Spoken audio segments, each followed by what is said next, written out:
In the middle of January, it really looked like the US was pulling back from the brink of war with Iran. But then, just 10 days later, the entire situation did a complete 180. So what on earth happened? In this explainer, we're going to break down the analysis of that sudden dramatic pivot. Okay, let's just dive right into the core question here. Because on the surface, this makes no sense. You have an attack that's supposedly imminent, ready to go, and then it's called off. A brief sigh of relief, and then bam, a massive naval force is steaming towards the region. How? What changed? To really wrap our heads around this pivot, you first have to appreciate just how incredibly fast it all happened. The timeline is everything. I mean, look at that. In less than 2 weeks, the official U.S. position went from attack to peace and right back to a major show of force.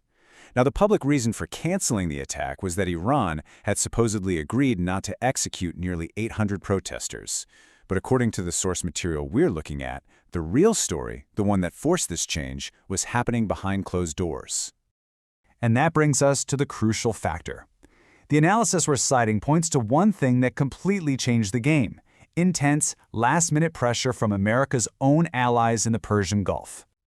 Wow. I mean, that's the stark message that was reportedly delivered by leaders from Saudi Arabia, the UAE, and Qatar. They were terrified. They knew that any U.S. attack launched from bases in their countries would make them the immediate targets for Iran's retaliation. Their nations, their economies, they'd be on the front line. And that fear, well, it forced the U.S. to completely scrap its original plan. Plan A, the land-based attack, relied on those allied bases. With the allies saying no way, that plan became politically impossible overnight.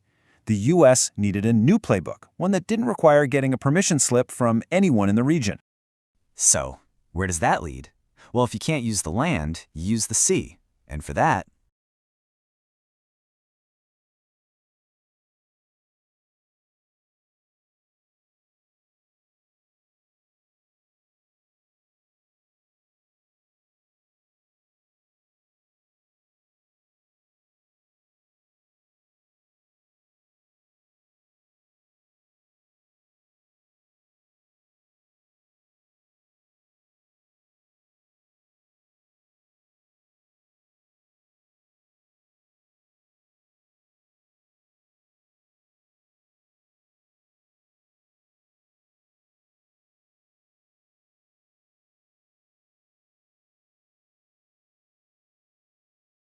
So, where does that lead? Well, if you can't use the land, you use the sea. And for that,